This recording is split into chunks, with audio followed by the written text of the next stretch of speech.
kinumpirma na ni SP Soto na ano nga, mayroong coup sa Senado. Nagbukas ang session ng Senado ngayon, November 11, inamin mismo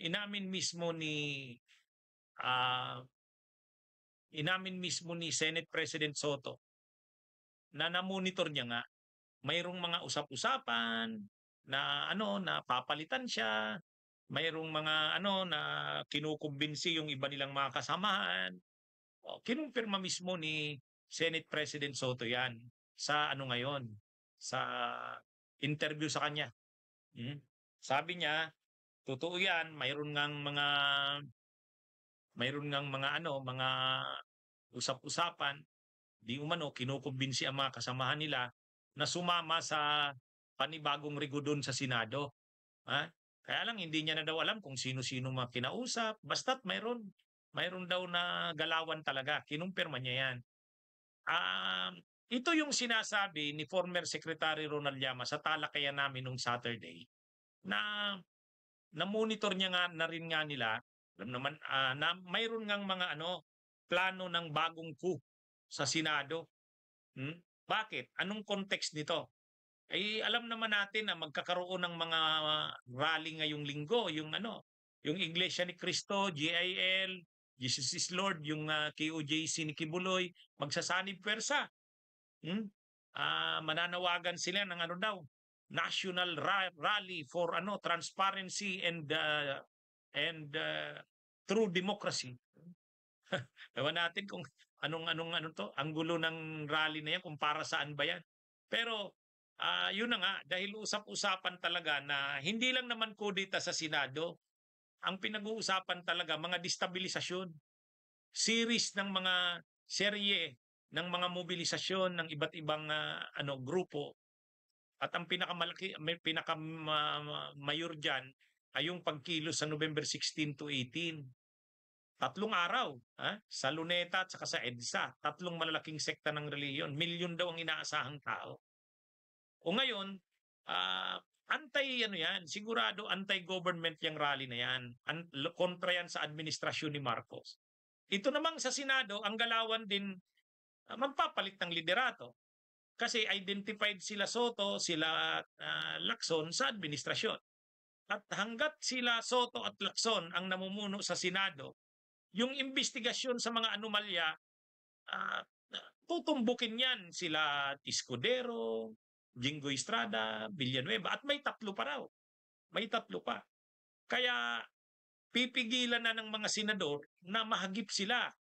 Pipigilan ng yung 3 pa na na sinasabing papangalanan ni Bryce Hernandez di umano. Kaya para mapigilan na wag nang lumawak yung masasakop ng investigasyon, dapat magpalit na ng Blue Ribbon. Para magpagpalit ng Blue Ribbon, dapat magpalit na ng mayorya sa Senado. Hindi na yung grupo nila Soto. Dapat bumalik sa dati. Kila Chis Escudero, kila Cayetano. Kaya yan yung usap-usapan ng mga panibagong coup sa Senado. Actually, minsan ang pinag-uusapan, ang ipapalit daw si Cayetano. Minsan naman ang ipapalit si Escudero. Basta ang dito, palitan si Soto para mapalitan si Lacson.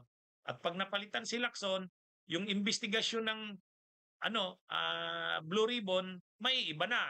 Hindi na isusulong yung investigasyon kila Villanueva, Jingo Estrada at Escudero. At yung 3 sinasabing dagdag pang senador, hindi na yun mahahagip. Kasi maiiba na ang pamunuan ng Senado.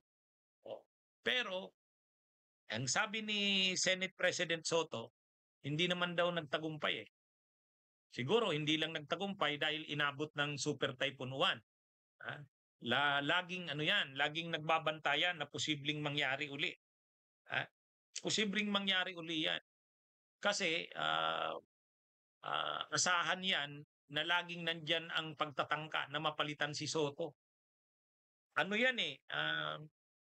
in na yan. Now, tayak bato na yan. Kung ayaw nila talagang mahagip sila, makulong sila, kailangan matanggal si Soto at si Lacson. Kaya ganun ka desperado yang mga nagtutulak ng coup sa Senado. Kaya actually kung hindi man yan nagtagumpay ngayon, siguro dahil hindi nila ipipilit yan dahil yung pananalasa ng bagyong Super Typhoon 1. Pero sa susunod na mga araw, asahan yan ni Senate President Soto. Muling bubuhayin na naman yan.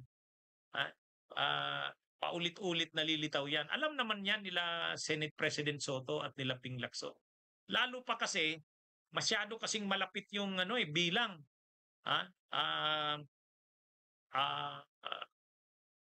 Ang mga senador na kasama sa ay 9.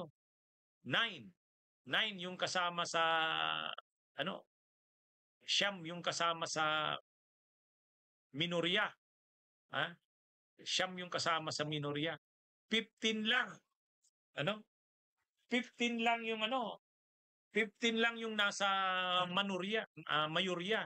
Kaya kapag may sa 15 may lumipat na pag may lumipat doon sa minorya na 3, 9, madagdagan ng 3, 12 na kaagad. 12 na kaagad. So pag nag-12 na kaagad, pantay na. Kaya masyadong madali ang pagtipo ng 13. Kaya alam naman yan ni Senate President Soto at sa kanila Ping Lacson. Kaya ayaw nga sana ni Ping Lacson nang bumalik sa pagiging Blue Ribbon.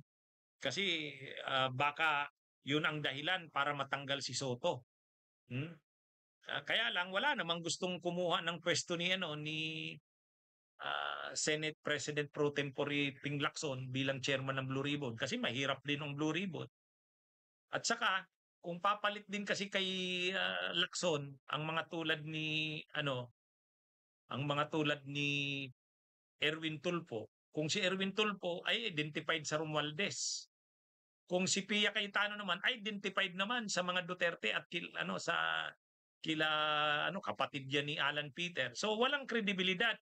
Ang may kredibilidad lang talaga na umawak ng Senate Blue Ribbon either si Kiko Pangilinan, si Risa Hontiveros o si Lacson. Ang problema kay Kiko Pangilinan, marami na daw siyang komite, 4 na eh. Si Risa naman tahimik lang. Saka mas mahirap nilang i-handle si Risa. Mas principled yan si Risa. Mas matindi pa yan kaysa kay Lacson. Kaya parang nangyari, compromise na uli, Lacson na uli. Kaya lang si Lacson naman, ang kondisyon niya, okay, babalik ako sa pagka-Blue Ribbon Committee Chair. Pero walang babaguhin sa direksyon. Kung sino yung natutumbok ng investigasyon, wala tayong sasantuhin. Kaya ngayon nangyayari yan. Anyway, abangan natin sa November 14, mayroon na daw uling hearing ang Blue Ribbon. Sa ngayon, hindi nagtagumpay yung kudit kay Soto, pero siyempre, lagi nilang babantayan yan. Laging nandyan ang banta na yan. Bunyog, halikan na kasama ka. Bunyog, kapag buklod ay may pag-asa. Luzon, Visayas, Mindanao, isa ang pananaw. Sa bagong Pilipinas ang bunyog isisigaw. Bunyog, bunyog.